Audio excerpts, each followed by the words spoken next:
नमस्कार दोस्तों, हमारी आज की कहानी है ईर्ष्यालु चाचा। आसाम के डुमडुमा गांव में होमेन नाम का युवक रहता था। उसके पिता मर चुके थे। माँ ने ही उसे पाल पोस कर बड़ा किया था। होमेन के 4 चाचा थे। वे उसे बहुत जलते थे। एक दिन उन्होंने होमेन के घर से उसका प्यारा बछड़ा चुराया और उसे मार दिया। होमेन को पता चला तो वह बहुत दुखी हुआ। फिर न जाने उसे क्या सूझी, बछड़े का सिर काटकर शेष शरीर को दफना दिया। और पास के गांव में एक ब्राह्मण रहता था। बछड़े का कटा सिर उसके आंगन में छिपाकर होमेन ने ब्राह्मण से कहा, आपके घर में तो गोमांस की बदबू आ रही है। ब्राह्मण गरज कर बोला, असंभव। यदि ऐसा है तो मुझे गाय का मांस ढूंढ कर दिखा। होमेन ने बछड़े का सिर उसके आगे लाकर रख दिया।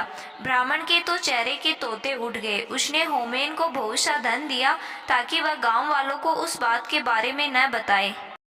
होमेन ने थैली भर धन लिया और अपने चाचाओं को दिखाकर बोला, पास के गांव वालों में मुंह मांगे दामों पर गोमांस खरीद लिया।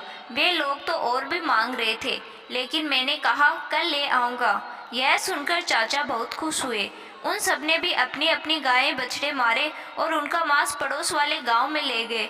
बस गांव वालों ने उन्हें गाय का मांस लिए हुए देखा तो जमकर पिटाई कर दी। बौखलाए हुए चाचाओं ने होमेन की झोंपड़ी में आग लगा दी। होमेन और उसकी माँ बेघर हो गए। बेचारी माँ की आंखों में आंसू देखकर होमेन तिलमिला उठा। उसने राख इकट्ठी की और एक दूसरे गांव में जा पहुंचा। ले लो, आँख का सुरमा ले लो, इसे लगाकर गड़ा हुआ धन पाया जा सकता है। और जिसका ब्याह न होता हो, जल्दी ब्याह भी हो जाता है। हाथ की हाथ एक थैली सुरमा बिक गया। शेष राख होमे ने छिपा कर रख दी और अपने चाचा के पास जाकर बोला, मेरी तो झोंपड़ी की सारी राख बिक गई। चाचा ने हैरानी से पूछा, राख बिक गई? हाँ, इसमें क्या शक है। यह कहकर उसने पैसे दिखाए। फिर होमे ने उन्हें उकसाया कि वे भी अपनी झोपड़ी को जलाकर उस गांव में राख बेच आए। बड़ी झोपड़ी की तो राख भी ज्यादा होगी। उसके सारे चाचा बातों में आ गए। तो चारों ने अपने अपने घर फूंक दिए और राख ले जाने की तैयारी करने लगे। होमेन ने कहा, गांव वालों से कह देना कि हमें सुरमे वाले ने भेजा है।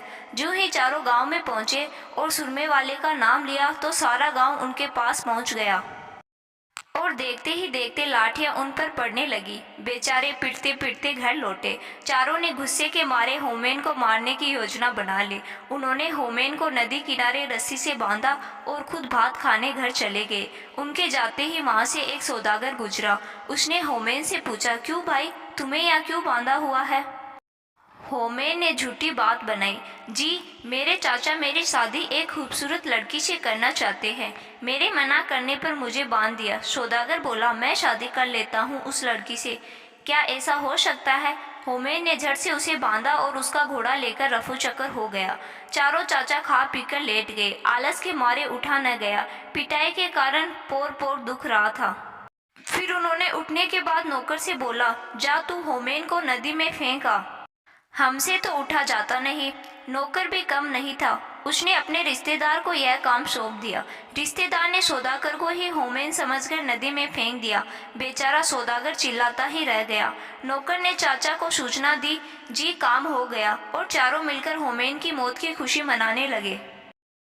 होमेन ने पेड़ के पीछे छिपकर सब देखा और घोड़ा लेकर चाचाओं के पास जा पहुंचा और सबको प्रणाम कर बोला। नौकर ने गहरा धक्का नहीं दिया, इसलिए केवल घोड़ा मिला। यदि गहरा डूबता तो शायद बैल, गाय व हाथी भी लाता। चारों चाचा फिर उसकी बातों में आ गए। होमेन को पुचकार कर पूछा, क्या सचमुच नदी में पशु मिल रहे हैं? हाँ हाँ, आप लोग भी ले आओ, होमेन ने कहा। चारों चाचा आलस छोड़कर नदी की तरफ लपके। नौकर को भी साथ में ले लिया। तट पर पहुंचकर नौकर को आदेश दिया, हम चारों को जोर से पानी में धकेल दो। नौकर ने आज्ञा का पालन किया और होमेन को सदा के लिए ईर्ष्यालु तथा दुष्ट चाचाओं से मुक्ति मिल गई। तो दोस्तों, आपको यह कहानी कैसी लगी कमेंट बॉक्स में ज़रूर बताना। अगर कहानी अच्छी लगी तो वीडियो को लाइक और शेयर ज़रूर करना। धन्यवाद।